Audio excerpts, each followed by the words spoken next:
정치인들도 응급실 뺑뺑이 소갈이. 지금 일반인들 의료 대란 때문에 상당히 피해를 겪고 있는데 정치인들도 너도나도 피해를 호소하고 있는 상황이 계속되고 있습니다.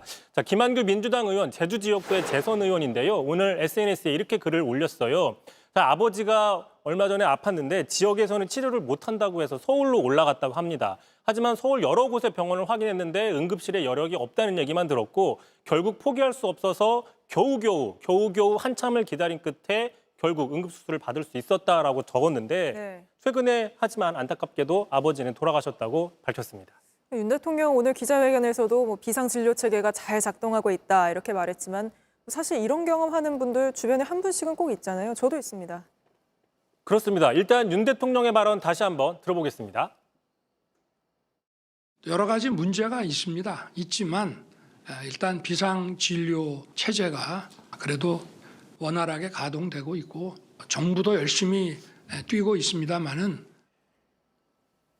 하지만 앵커 말씀하신 것처럼 또 김한규 의원이 얘기하는 것처럼 정부의 의료 상황을 잘 관리하고 있다고는 하지만 실제 본인이나 가족들이 이 상황을 겪어보면 그게 아니라는 걸 알 수 있다라고 얘기를 하고 있습니다.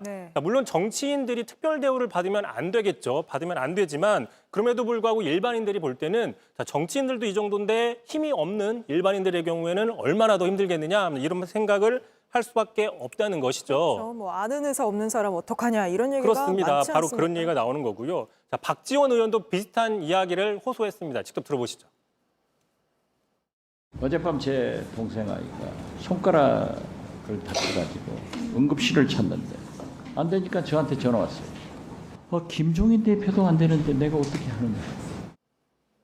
그러니까 김종인 전 비대위원장도 경험자죠. 지난번에 이마에 밴드를 붙이고 나와서 이야기하지 않았습니까? 그렇습니다. 지난주였습니다. 지금 김종인 전 비대위원장이 1940년생입니다. 그러니까 대략 84살 정도 되는데 이런 80대 노인층 언제든지 위급 상황에 처할 수 있다. 실존적인 위협을 느낄 수 있다. 이런 장면들을 아주 본인이 생생하게 증언했습니다.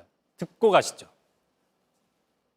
넘어지셨죠. 이마가 깨졌어요, 새벽에. 예, 새벽에. 그래가지고 이제 119가 와가지고서 피투성이가 된 사람을 이제 이렇게 해가지고 가는데 응급실에 가려고서 22군데를 전화를 했는데도 안 받아주는 거예요. 솔직히 해서 겪어보지 않은 사람은 모르는 거예요.